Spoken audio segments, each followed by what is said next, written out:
Hi everybody, welcome to Live with Children. I finally made it to Nottingham for Pharmig 2024 and I'm delighted to be catching up with Andrew Gravett from AstraZeneca, who was actually on a panel discussion today and is also coming as a delegate and has been to Pharmig, he was telling me off camera, for quite a few years. So we're going to learn a bit more about Pharmig from him, what he likes about the event, and also the talks he's seen today and what he's found interesting. So first of all, Andrew, it's lovely to meet you. How are you? I'm very good, thank you. It's been a good day, so yeah.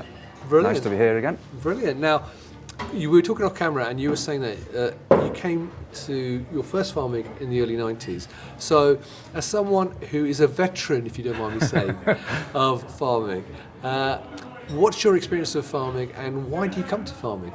Okay, I first came in 1994. I think it was in the Belton Woods Hotel in near Grantham. Right. And it was a fair old trek, but I was basically sent first of all by my company saying this is a newish thing and it's full of microbiologists, so go down there and see what's going on.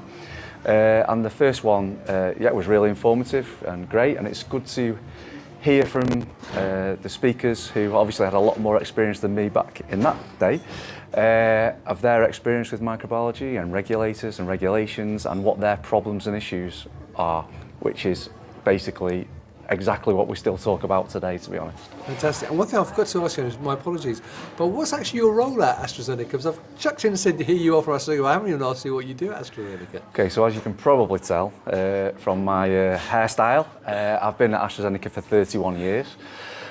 Started off as a manager there in the QC microbiology area, worked there for many years. And then I moved into a QA position on one of our manufacturing facilities. I've then also done 7 years in our global quality audit team. And now, in my current role, I'm in the pharmaceutical and development, technology and development department. And my role is to look at innovative new products for microbiology and aseptic processing. Fantastic. Now, as you mentioned, your first one was in '94. So, how has the event changed over the years? So as I said, you went first one in Grantham, you're here today. Mm-hmm. So what's the difference between when you first went to now? Okay, so I think I would say it's definitely got bigger in terms of the exhibitors. There's more space for them. There's some great technology and stuff to come and see. There's always a bit of fun with that as well. You go around and you meet the people who obviously they want to sell you their stuff, but they're trying to display it. And I mean, from right back at that first one, that was where I first discovered Contec Cleanroom. It's basically an auto shot of exact precise number of microorganisms, which we were having problems with at AstraZeneca at the time, and we started to use that within sort of months of me going there. So you see new tech, you see new things that you want to use, and it helps you in your day-to-day work. So I think the exhibitors' stands have got more, but the conference itself is pretty much the same as it was back then.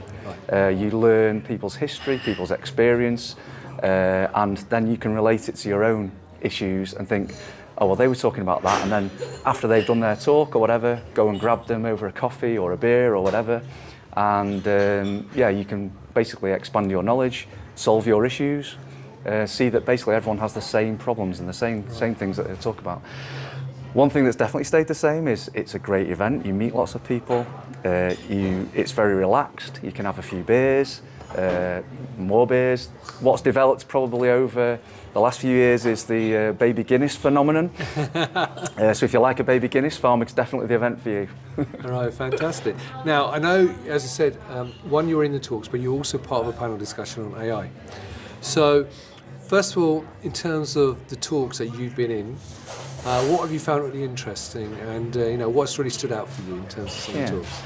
So like I said before, I think generally all the talks are really interesting. What's good about them is you have always some stuff that's quite, from my point of view, being in the industry a long time, 38 years, still going over the basics, but that's really good to understand and re-foundation. But obviously at the event, there's people who've never been to the event before. They may be new in microbiology, like I was back in those days, and so there's something for everyone here.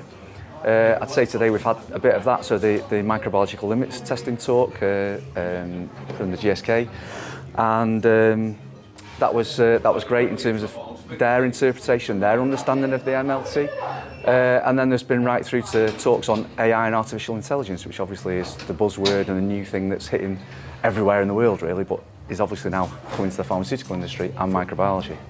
Well, so I like your time up, as you were talking about the baby Guinnesses and everything, and I know everyone's sort of gearing up to try everything out. I'm going to let you go, but look, it's lovely to meet you. Enjoy the rest of the evening and also tomorrow. So there you go, viewers. If you'd like to learn more about Pharmig though, check out the link above this video and learn more. And follow me this week on LinkedIn and check out posts from the event where there will be videos and photos as well. Andrew, thanks for your time again. Okay, no worries, thanks a lot. If you're staying for watching, until next time, stay well and stay safe. Bye-bye.